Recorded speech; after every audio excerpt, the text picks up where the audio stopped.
கர்த்தருடைய பரிசுத்த நாமத்துக்கு மகிமை உண்டாகட்டும். பெரிய கிறிஸ்துவுக்குள்ள பிரியமானவர்களே, சுவிசேஷத்தின் சம்பவங்கள் என்கிற இந்த தொடர் நிகழ்ச்சி உங்களை மீண்டும் வரவேற்கிறோம். ஏற்கனவே போன செய்தியில் விதைக்கிறவனை பற்றி உண்மையில் அந்த 3 பகுதியை பார்த்தோம். வழியருகே விழுந்த விதை, கற்பாறையான இடத்திலும், முள்ளுள்ள இடங்கள். இன்று நம்ம பார்க்க இருப்பது அந்த 4வது நிலம், 30, 60, 100. அதான் இந்த செய்தியுடைய தலைப்பு. நாம் ஜெபிப்போம். எங்கள் நல்ல பிதாவே, நன்றியோடு உம்மை துதிக்கிறோம், உம்முடைய கரங்களை ஒப்பு கொடுக்குறோம். விதைக்கிறவனை பற்றிய உண்மையில் இந்த 2வது பகுதியை நீர் பொறுப்படுத்திக்கொள்ளும், நீர் ஆசீர்வதியும். 30, 60, 100ஆக பலன் கொடுத்துன்ற இந்த செய்தி அநேருக்கு ஆசீர்வாதமாக இருக்கட்டும். அதனுடைய கருத்துக்களை புரிந்து கொள்ள எல்லாருக்கும் அனுக்கிரகம் செய்யும். ஒவ்வொருடைய மனக்கண்களையும் கர்த்தாவே நீ பிரகாசிக்க பண்ணும். உம்முடைய கரங்களை எல்லாவற்றையும் நாங்கள் ஒப்பு கொடுக்குறோம். இயேசுவின் நாமத்தில் ஜெபிக்கிறோம் நல்ல பிதாவே, ஆமேன். ஆமேன். மத்தேயு சுவிசேஷம் 13ஆம் அதிகாரம் 23வது வசனம்.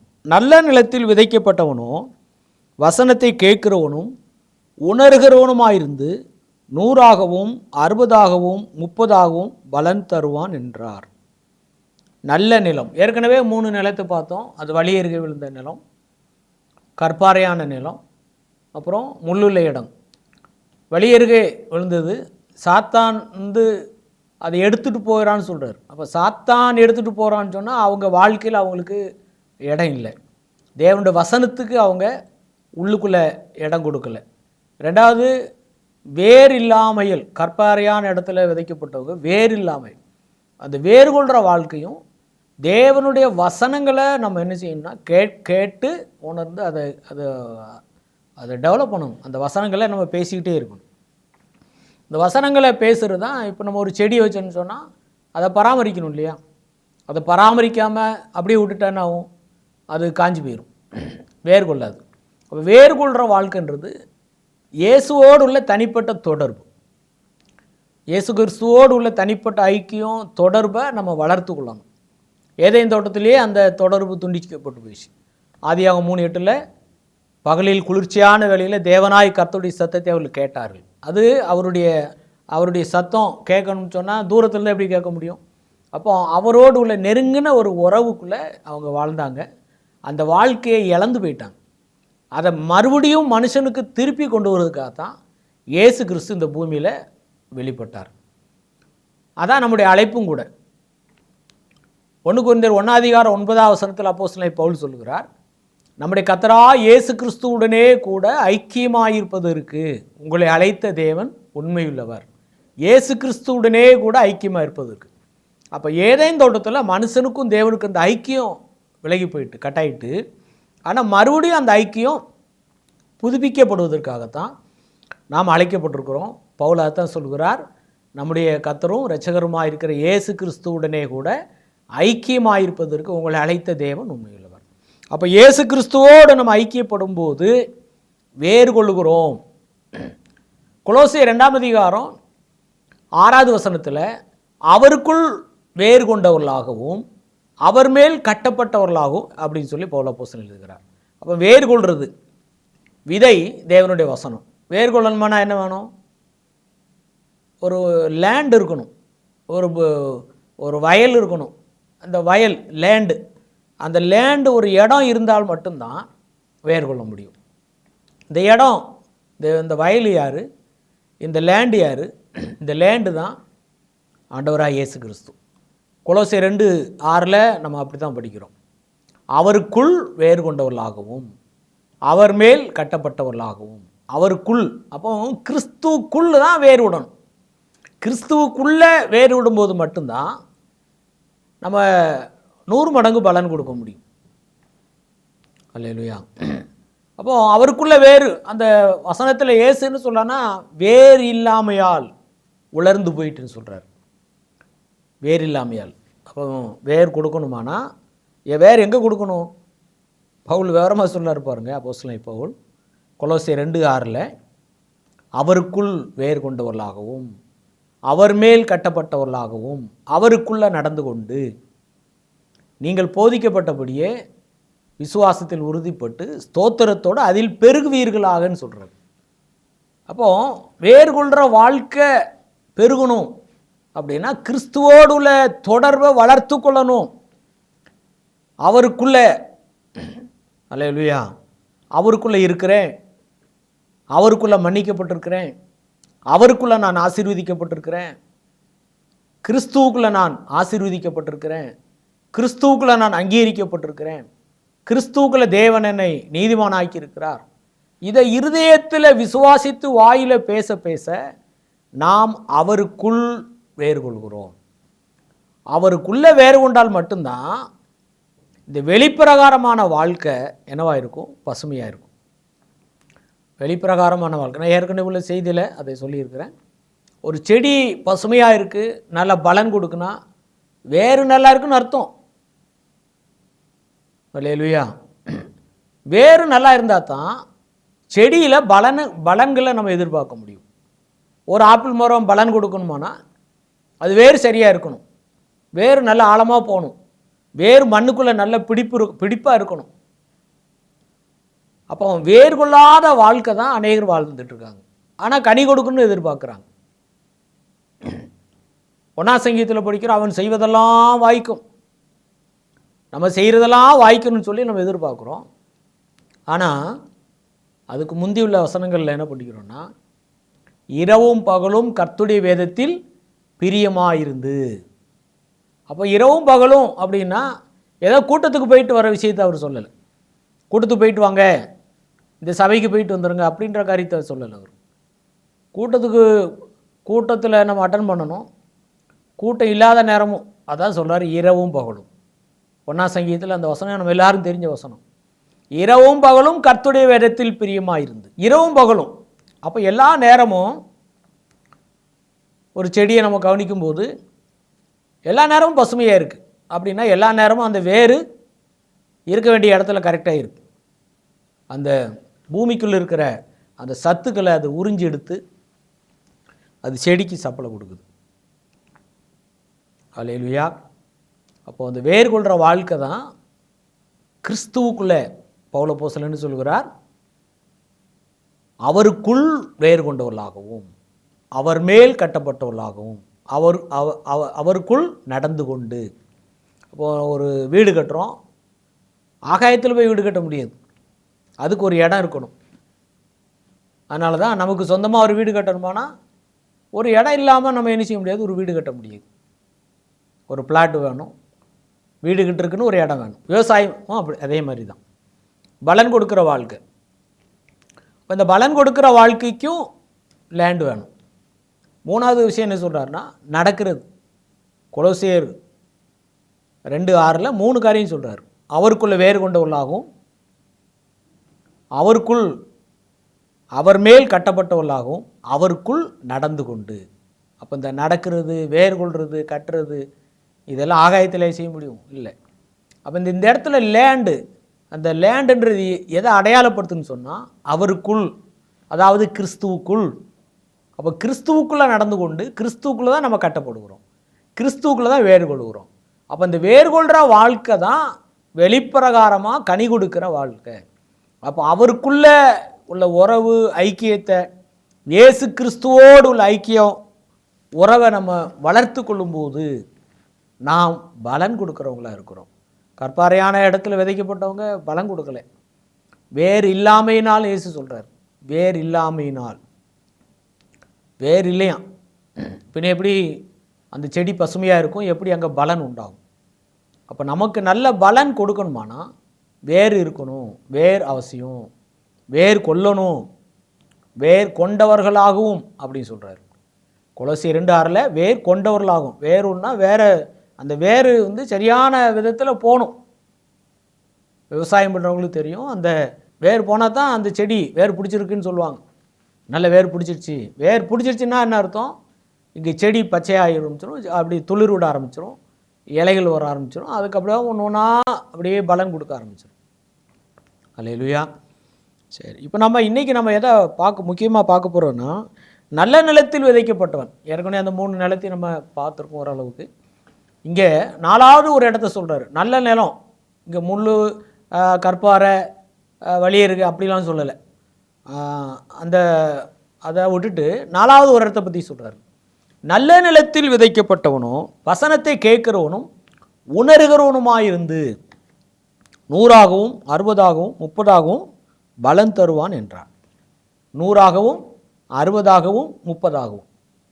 அப்போ ஏன் இந்த வித்தியாசம் வருது? விதைச்ச ஆளு சரியில்லையோ? விதை சரியில்லையா? விதைச்ச ஆளு சரியில்லையா? அந்த லேண்டு சரியில்லையா? இயேசுவே சொல்கிறாரு நல்ல நிலன்னு சொல்கிறாரு. பின்னே 100ஆகவும் 60ஆகவும் 30ஆகவும் அப்படி வருது. அப்போது 30, 60, 100 அப்படின்றது ஏன் அந்த வித்தியாசம் வருதுன்னு சொன்னால், ஒவ்வொரு மனுஷர்களும் இல்லை அந்த வசனத்தை கேட்குற தேவனுடைய பிள்ளைகள் எந்த அளவுக்கு வசனத்துக்கு இடம் கொடுக்குறாங்களோ அந்த அளவுக்கு தான் அவங்களால என்ன செய்ய முடியுது? பலன் கொடுக்க முடியும். சிலர் தங்களுடைய வாழ்க்கையில் இயேசுவுக்கு 30% தான் இடம் கொடுக்குறாங்க. 30%. இந்த 30% இடம் கொடுக்குறவங்க 30% தான் பலனை அவங்களால கொடுக்க முடியும். தேவனுடைய வார்த்தைக்கு எல்லா வசனங்களுக்கும் இடம் கொடுக்க மாட்டாங்க. அவங்களுக்குன்னு பிடிச்ச ஒரு சில வசனங்கள் இருக்கும், அதை மட்டுமே அவங்க பிடிச்சிட்டு நிற்பாங்க. இப்போ நம்ம தோட்டத்தில் கீரை விதை போட்டால் கீரையும் விளையும், தக்காளி போட்டால் தக்காளியும் விளையும், அப்புறம் என்னென்ன காய்கறி போடுறோமோ எல்லாமே விளையும். அப்போ எதை போட்டோமோ அதானே விளையும். நம்ம கேரட்டு போடாமல் கேரட்டை எப்படி அறுவடை செய்ய முடியும்? அப்போ அதுபோல் 30% இடம் கொடுக்குறாங்க. மீதி 70% அவங்களுடைய சொந்த கருத்துக்களை முக்கியப்படுத்துவாங்க. எல்லாருக்கும் சொந்த கருத்து இருக்குது. எல்லாருக்கும் சொந்த கருத்து இருக்குது. அவங்களுடைய சொந்த கருத்து, அப்புறம் சொந்தக்காரங்க சொல்கிறது, உலகம் என்ன சொல்லுதோ, உலகத்தார் சொல்கிறது, இதில் பிசாசும் பொய்யான ஆலோசனைகள் என்ன செய்வான்? அவனு சொல்லுவான். இப்படி ஒவ்வொருத்தரும் ஒவ்வொரு கருத்துக்களை சொல்லி தேவனுடைய வசனங்களுக்கு அவங்க முக்கியத்துவம் கொடுக்காம போயிடுறாங்க. தேவனுடைய வார்த்தைக்கு 30% இடம் கொடுக்குறாங்க. மீதி 70% அவங்களோட வாழ்க்கையில் ஆண்டோடைய வார்த்தைக்கு இடம் இல்லை. ஆனால் நல்ல நிலம் அப்போ 30%. 30% ஆண்டோடைய வார்த்தைக்கு இடம் கொடுக்குறதுனால அவங்களால 30 பலனை தான் பெற்றுக்கொள்ள முடியும். அல்லேலூயா. ஆசீர்வாதமான வசனங்கள் மட்டும் போதும்னு சொன்னால் அந்த வசனம் வேலை செய்யத்தான் செய்யும். அந்த விதையை மட்டும் விதைச்சா அது வேலை செய்யும். சுகமாகுதலுக்குள்ள வசனம் வேணும் அப்படின்னு அந்த சம்பந்தப்பட்ட வசனங்களை எடுத்து விசுவாசித்து பேசினா சுகமாகுதலையும் நம்ம பார்க்க முடியும். அல்லேலூயா. வெறும் ஆசீர்வாதமான வசனங்களை மட்டும் எடுத்து பேசினா அது மட்டும் கிடைக்கும். ஏன்னு சொன்னால் அது ஒரு விதை. நீ ஆசீர்வாதமாக இருப்பா என்ற வசனத்துக்குள்ள தேவனுடைய ஆசீர்வாதம் இருக்குது. நமக்கு தேவையான ஆசீர்வாதங்கள் இருக்குது. உன் சுகவாழ்வு துளிர்க்கும் என்ற வசனத்துக்குள்ள நம்முடைய வாழ்க்கையை துளிர்விடக்கூடிய, சுகமாய் தங்க பண்ணக்கூடிய ஆசீர்வாதங்கள் இருக்குது. நானே உன் பரிசுத்தமாக்குற கர்த்தர் என்ற வசனத்துக்குள்ள நம்முடைய பரிசுத்தமாகுதலின் ஆசீர்வாதங்கள் இருக்குது. அல்லேலூயா. அப்போது எல்லா வசனமும் வேணும், எல்லா வசனமும் என் வாழ்க்கையில் செயல்படணும் அப்படின்னு விரும்புகிறவங்க கொஞ்சம் பேர் தான். அதனால தான் சிலர் சில பகுதிகளுக்கு மட்டும் இடம் கொடுப்பாங்க, மீதி உள்ளதை அவங்க முக்கியப்படுத்த மாட்டாங்க. 30% அவங்க ஆண்டவருடைய வார்த்தைக்கு இடம் கொடுக்குறாங்க. அதனால் அவங்க எவ்வளோ பலன் கொடுக்க முடியும்? 30ஆகவும், சிலது 60ஆகவும் சொல்கிறார், சில 60ஆகும். அப்போ 30, 60, 100. அப்போ அந்த 60ன்றது என்னென்னா, அவங்க 60% தேவனுடைய வசனத்துக்கு இடம் கொடுக்குறாங்க, மீதி 40% இடம் கொடுக்கல இல்லையா? அப்போ அவங்களுடைய வாழ்க்கையில் என்ன வெளிப்படும்? 60% தான் கர்த்தருடைய அந்த வார்த்தையின் ஆசீர்வாதங்கள் அவங்களுடைய வாழ்க்கையில் வெளிப்படும். மூன்றாவதாக 100%. அல்லேலூயா. 100ஆகவும் பலன் கொடுத்தது. இந்த பலன் கொடுக்கிற வாழ்க்கைன்றது அதுக்கு மூல ஆரம்பமே என்னதுன்னா வசனம் தான். விதை. ஈசாக்கு விதை விதைத்தான். கர்த்தர் அவனை ஆசீர்வதித்ததினால் அந்த வருஷத்திலே 100 மடங்கு அவன் பலனடைந்தான். ஆதியாகமம் 26:12. அப்போ இந்த கர்த்தருடைய ஆசீர்வாதம் வர வர விருத்தி அடைந்தான். அது மட்டும் இல்லை, 26, 12, 13, 14 இந்த 3 வசனங்கள் என்ன படிக்கிறோம்னா, பெலிஸ்தர் அவன் மேல் பொறாமை கொண்டு. அல்லேலூயா. இந்த தேவனுடைய ஆசீர்வாதம் நம்முடைய வாழ்க்கைக்கு இல்லாட்ட இந்த பலன் கொடுக்கிற இந்த வாழ்க்கை நமக்கு வரும்போது நிச்சயமாக ஒரு காரியம் நடக்கும். அது என்னன்னா, மற்றவங்களும் பொறாமப்படக்கூடிய அளவுக்கு ஆண்டவர் ஆசீர்வதிக்கிறார். பெலிஸ்தர் அவன் மேல் பொறாமை கொண்டார்கள். இவனுக்கு மட்டும் எப்படி இப்படி நடக்குது அப்படின்னு சொல்லக்கூடிய அளவு. அல்லேலூயா. அந்த பரிபூரணம் நம்முடைய ஆண்டவராக இயேசு கிறிஸ்துடைய வாழ்க்கையில் பார்க்குறோம். அவர் ஊழியம் செஞ்ச நாட்களில் அநேகர் அவரை குறித்து ஆச்சரியப்பட்டாங்க. எப்படி ஆச்சரியப்பட்டாங்க? இவனுக்கு இந்த ஞானம், இந்த வல்லமை, இந்த அதிகாரம் எல்லாம் எப்படி வந்துச்சு? அவங்களால புரிஞ்சு கொள்ள முடியல. அவங்க என்ன சொல்கிறாங்கன்னா, இவன் தச்சனுடைய குமாரன் தானே, இவன் வளர்ந்த ஊர் தெரியும், இவங்களுடைய குடும்பத்தார் தெரியும், எல்லாமே தெரியும். ஆனால் இவன் மட்டும் எப்படி? ஆச்சரியப்பட்டாங்களாம். ஆச்சரியப்பட்டு அவர் அண்டிக் கொள்ளலை. ஆச்சரியப்பட்டுட்டு என்ன செய்கிறாங்க? அவரை விசுவாசிக்காமல் தான் போகிறாங்க. பொறாமை கொண்டு. யார் பொறாமைப்பட்டது? பெலிஸ்தர் பொறாமை கொண்டு. இதுதான் தேவனுடைய ஆசீர்வாதம். கர்த்தருடைய ஆசீர்வாதம் மற்றவங்களும் பொறாமைப்படக்கூடிய அளவுக்கு இருக்கும். அல்லேலூயா. மற்றவங்க சந்தோஷப்படுற மாதிரி பெலிஸ்தர் அப்படின்னு சொன்னால் அந்த தேவனுடைய பிள்ளைகளுக்கு எதிராக செயல்படுறவங்க, தேவனுடைய பிள்ளைகளுக்கு எதிராக செயல்படுறவங்களும். அப்போ தேவன் என்ன செய்கிறாருன்னா, சத்துருக்களுக்கு முன்பாக பந்தியை ஆயத்தப்படுத்தி என் தலையை எண்ணெயால் அபிஷேகம் பண்ணுகிறார். என் பாத்திரம் நிரம்புகிறது, நிரம்பி வழிகிறது. யாருக்கு முன்பாக தெரியுமா? சத்துருக்களுக்கு முன்பாக. அப்போது யார் பொறாமப்பட்டது? பெலிஸ்தர்கள் பொறாமப்படுறாங்க. ஆசீர்வதித்தது யார்? கர்த்தர் ஆசீர்வதிச்சார். அருமையான ஒரு வசனம். அந்த வசனம் ஆதியாகமம் 26:12. அந்த தேசத்தில் ஈசாக்கு விதை விதைத்தான், கர்த்தர் அவனை ஆசீர்வதித்ததினால். அப்போ கர்த்தர் ஆசீர்வதிக்கும் போது என்ன நடக்குது தெரியுமா? சத்துருக்களுக்கு முன்பாக பந்தி ஆயத்தமாக்கப்படுது. சத்துருக்களுக்கு முன்பாக யார்? சத்துருனா யார்? நம்மளை பிடிக்காதவங்க, நம்மளை பிடிக்காதவங்க, நம்ம மேலே பொறாமையாக இருக்கிறவங்க, நம்ம மேலே எரிச்சலாக இருக்கிறவங்க, நம்ம மேலே தவறான கண்ணோட்டத்தோடு நம்மளை பார்க்குறவங்க. அல்லேலூயா. அவங்கள விட்டு தூரமாக போய் அப்படின்னு எழுதலை.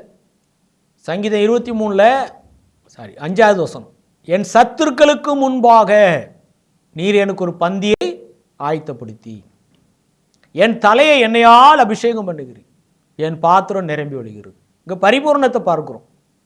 100 மடங்கு அவன் பலன் கொடுத்தான். 100ஆக பலன் கொடுத்தது அப்படின்னா பரிபூரணம், நிறைவுள்ள வாழ்க்கை. அல்லேலூயா. ஆமென். அந்த நிறைவுள்ள வாழ்க்கை நம்ம வாழணும் என்பதுதான் தேவனுடைய விருப்பம். அப்போது நிறைவுள்ள வாழ்க்கைக்கு என்ன செய்யணும்? நம்மளும் பரிபூர்ணமாக எல்லா வசனமும் எனக்குள்ளே வேலை செய்யணும்னு சொல்லி ஒப்பு கொடுக்கணும், விரும்பணும். அல்லேலூயா. இல்லை எங்கள் தோட்டத்தில் கேரட்டு மட்டும் விளைஞ்சா போதுன்னா கேரட்டு மட்டும்தான் அறுவடை செய்ய முடியும். இல்லை தக்காளி எங்களுக்கு வேணும் அப்படின்னா தக்காளி விதையும் போடணும். அல்லேலூயா. எங்கள் தோட்டத்தில் கத்திரிக்காயும் விளையணும் அப்படின்னா அதுக்குள்ளே விதையை போடணும். அப்போது எல்லா வசனங்களையும் விசுவாசிக்கணும், எல்லா வசனத்தையும் பேசணும். சுகமாதலுக்குள்ள வசனத்தை விசுவாசிக்கணும், அதையும் பேசணும், அறிக்கை செய்யணும். நான் இயேசுவின் தழும்புகளால் சுகமாக்கப்பட்டிருக்கிறேன், என் சுகவாழ்வு சீக்கிரமாய் துளிர்க்கும், ஆவிக்குரிய சகல ஆசீர்வாதத்தினால் என்னை ஆசீர்வதித்திருக்கிறார், ஆபிரகாமின் ஆபிரகாமுக்குரிய எல்லா ஆசீர்வாதத்தினால் என்னை ஆசீர்வதித்திருக்கிறார். அல்லேலூயா. பரிசுத்தமாகுதல், நீதிமான ஆக்கப்படுதல், ஜெயங்கொள்ளும் வாழ்க்கை, விடுதலையான வாழ்க்கை, சமாதானமுள்ள வாழ்க்கை, இயேசுவின் இரத்தத்தால் கழுவப்பட்ட வாழ்க்கை, இப்படி அநேக காரியங்கள் இருக்கு. அப்போ 30% தான் நம்ம வசனங்களுக்கு இடம் கொடுத்தா 30 பலனை தான் கொடுக்க முடியும். மனுஷன் எதை விதைக்கிறானோ அதைத்தான் அறுப்பான். அப்போ 30% இயேசுவுக்கு இடம் கொடுத்துட்டு 100 மடங்கு எதிர்பார்க்க முடியாது. அல்லேலூயா. 30% மட்டும் போதுமா? 30னா 30 தான், 60% 60 தான். 100 மடங்குன்றது என்னது? கர்த்தர் அவனை ஆசீர்வதித்ததினால் அந்த வருஷத்தில் அவன் 100 மடங்கு பலன் அடைந்தான். பரிபூரணம், என் பாத்திரம் நிரம்பி வழிகிறது. அல்லேலூயா. தாவீது சொல்றாரு பாருங்க, கர்த்தர் என்னை அபிஷேகம் பண்ணுகிறார், என் சத்துருக்களுக்கு முன்பாக எனக்கு பந்தியை ஆயத்தப்படுத்துகிறார். என்னை அற்பமாக நினைக்கிறவங்களுக்கு முன்பாக, என்னை கேவலமாக நினைக்கிறவங்களுக்கு முன்பாக, அவங்களுக்கு முன்பாகன்னு சொல்கிறார். அவங்க பார்க்குற மாதிரி, சுருக்கமாக சொன்னால் எப்படி, அவங்க பார்க்குற மாதிரி நம்மளை உயர்த்துறாராம். யார் பார்க்குற மாதிரி? நம்மளை அற்பமாக யார் நினைக்கிறாங்களோ அவங்க கண்ணுகளுக்கு முன்பாக அவங்களும் ஆச்சரியப்படக்கூடிய மாதிரி. அல்லேலூயா. பெலிஸ்தர் அவன் மேல் பொறாமை கொண்டு, ஏன்னு சொன்னால் கர்த்தருடைய ஆசீர்வாதம் மற்றவங்களையும் பொறாமப்பட வைக்கக்கூடிய அளவுக்கு தேவன் என்ன செய்கிறார்னா நமக்கு ஒரு ஆசீர்வாதத்தை கொடுக்குறார். ஏன்னு சொன்னால் தேவனுடைய ஆசீர்வாதம் அப்படிப்பட்ட ஆசீர்வாதம். அல்லேலூயா. அப்போ 100 மடங்குன்றது ஒரு பரிபூர்ணமான ஒரு வாழ்க்கை. இந்த பரிபூர்ணமான வாழ்க்கையை, இந்த சம்பூர்ணமான நிறைவுள்ள வாழ்க்கையை நம்ம இந்த பூமியிலே நம்ம அடைவதற்காகத்தான் அல்லேலூயா அவருக்குள் வேர் கொண்டவர்களாகவும் அவர் மேல் கட்டப்பட்டவர்களாகவும் அவருக்குள் நடந்து கொண்டுன்னு சொல்கிறார். ஆமென். அப்போ அவருக்குள்ள வேர் கொள்கிற வாழ்க்கை, அவருக்குள்ள கட்டப்படுற வாழ்க்கை, அவருக்குள்ள நடந்து கொள்கிற வாழ்க்கை. இந்த வாழ்க்கைக்கு நம்ம என்ன செய்யணும்னு சொன்னால், ஈசாக்கு விதை விதைத்தான், கர்த்தர் அவனை ஆசீர்வதித்தார். அல்லேலூயா. யார் ஆசீர்வதிக்கிறது? கர்த்தர் தான் ஆசீர்வதிக்கிறார். கர்த்தர் அவனை ஆசீர்வதித்ததனால் 100 மடங்கு பலனடைந்தான். அப்போ இந்த 100 மடங்குன்றது பரிபூர்ணமான வாழ்க்கை, பாத்திரம் நிரம்பி வழிகிற ஒரு வாழ்க்கை. அல்லேலூயா. 5 அப்பத்தையும் 2 மீனையும் ஆசீர்வதித்து அவங்களுக்கு வேண்டிய மட்டும் கொடுத்தார். எனக்கு சாப்பாடு பத்தலை, எனக்கு குறைவாக இருந்துச்சு, எனக்கு சரியாக அரை வயிறு தான் நிறைஞ்சி, கால் வயிறு தான் நிறைஞ்சி அப்படிலாம் யாருமே சொல்லலை. எவ்வளவு சாப்பிடுமோ அவ்வளவு சாப்பிட்டுக்கோங்க. அப்போ அவங்களுக்கு வேண்டிய மட்டும் அவர்களுக்கு அந்த அப்பத்தையும் மீனையும் கொடுத்து, அதுக்கப்புறம் மீதி உண்டாகக்கூடிய அளவுக்கு 12 கூட நிறைய அளவுக்கு மீதி உண்டாகக்கூடிய அளவுக்கு, அதான் பரிபூர்ணம். பரிபூர்ணம் அப்படின்னா என்ன அர்த்தம்? 100 மடங்குன்னா என்ன அர்த்தம்? குறை சொல்ல முடியாத அளவுக்கு. யார்? நம்ம எனக்கு பத்தலை, எனக்கு போதலை அப்படின்ற ஒரு குறை சொல்ல முடியாத அளவுக்கு ஆண்டவர் நம்மளை என்ன செய்கிறாருன்னா பரிபூர்ணமாக நினைக்கிறார். அல்லேலூயா. நம்ம பரிபூர்ணம் அடையும் போது சத்துருக்களுக்கும் பொறாமப்படக்கூடிய அளவுக்கு, இல்லாட்டா அவங்க ஆச்சரியப்படக்கூடிய அளவுக்கு. சத்துருக்கள்னா நம்மளை அற்பமாக நினைக்கிறவங்க, நம்மளை கேவலமாக நினைக்கிறவங்க, நம்மளை ஒரு பொருட்டாக நினைக்காதவங்க, நம்மளை அவமதிக்கிறவங்க, அவங்களுக்கு முன்பாக, சத்துருக்களுக்கு முன்பான சத்துருக்களை எல்லாம் கொண்டு போட்டுட்டு நம்மளை ஆசீர்விப்பார் அப்படி எழுதலை அந்த வசனம். அவங்களும் ஆச்சரியப்படக்கூடிய அளவுக்கு இயேசுவை குறித்து அப்படி தான் ஆச்சரியப்பட்டாங்க. இவனுக்கு இந்த ஞானம் எப்படி வந்தது? இவருடைய அதிகாரம் வித்தியாசமாக இருக்குதே, இவனுக்கு இந்த ஞானமும் வல்லமையும் அதிகாரமும் எங்கேருந்து வந்துச்சு? ஆச்சரியப்பட்டாங்க. அல்லேலூயா. அதான் சத்துருக்களுக்கு முன்பாக பந்தியை ஆயத்தப்படுத்துகிற வாழ்க்கை. மற்றவங்களும் ஆச்சரியப்படக்கூடிய விதத்தில் நாம் பலனடையணுமானா நம்ம செய்ய வேண்டியது ஒன்றே ஒன்று, விதை விதைக்கணும். விதை தேவனுடைய வசனம். வசனம் யாரு? வார்த்தை யாரு? ஆதியிலே வார்த்தை இருந்தது, அந்த வார்த்தை தேவனிடத்தில் இருந்தது, அந்த வார்த்தை தேவனாக இருந்தது. யோவான் 1:14 படிக்கிறோம், அந்த வார்த்தை மாம்சமாகி கிருபையினாலும் சத்தியத்தினாலும் நிறைந்தவராய் நமக்குள்ளே வாசம் பண்ணினார். அந்த வார்த்தை மாம்சமாகி, அந்த வார்த்தை தான் அப்போஸ்தலனாகிய பவுல் ரோமர் 10:8 எழுதுகிறார். அந்த வார்த்தை தான் நாங்கள் பிரசங்கிக்கிற விசுவாசத்தின் வார்த்தையே சொல்லிட்டு அடுத்து என்ன சொல்றாருன்னா 9 என்னவென்றால், கர்த்தராகிய இயேசுவை தேவன் மரித்தோரிலிருந்து எழுப்பினார் என்று நீ உன் இருதயத்திலே விசுவாசித்து வாயினால் அறிக்கை செய்தால் ரட்சிக்கப்படுவாய். நீதி உண்டாக விசுவாசிக்கப்படும், ரட்சிப்பு உண்டாக, விடுதலை உண்டாக, சுகம் உண்டாக. அல்லேலூயா. சுகம் உண்டாக, ரட்சிப்பு உண்டாக, விடுதலை உண்டாக, சமாதானம் உண்டாக, ஆசீர்வாதம் உண்டாக, வெற்றி உண்டாக என்ன செய்யணும்? வாயினால் பேசணும் சொல்றாரு. வசனத்தை எடுத்து இருதயத்தில் வசனத்தை விசுவாசித்து வாயினால் பேசணும். இந்த இருதயத்தில் விசுவாசிக்கிறது வாயினால் பேசுறது தான் விதைக்கிறது. இந்த விதைக்கிறவங்களால தான் அறுவடை செய்ய முடியும். அதை ஏற்கனவே உள்ள செய்தியில் கூட அந்த வார்த்தை சொல்லியிருக்கிறேன். ஆதியாகமம் 8 கடைசி வசனம் 22வது வசனம், விதைப்பும் அறுப்பும். விதைச்சால் தான் அறுக்க முடியும். அப்போ அந்த விதை தேவனுடைய வசனம். லூக்கா 8:11 இருக்கு.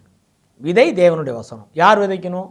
ஆண்டவர் நமக்கு தருகிற வசனங்களை உள்வாங்கணும், இருதயத்தில் அதை உணரணும், 2வது அதை விசுவாசிக்கணும், 3வது இந்த வசனங்களை வாயினால் பேசணும்.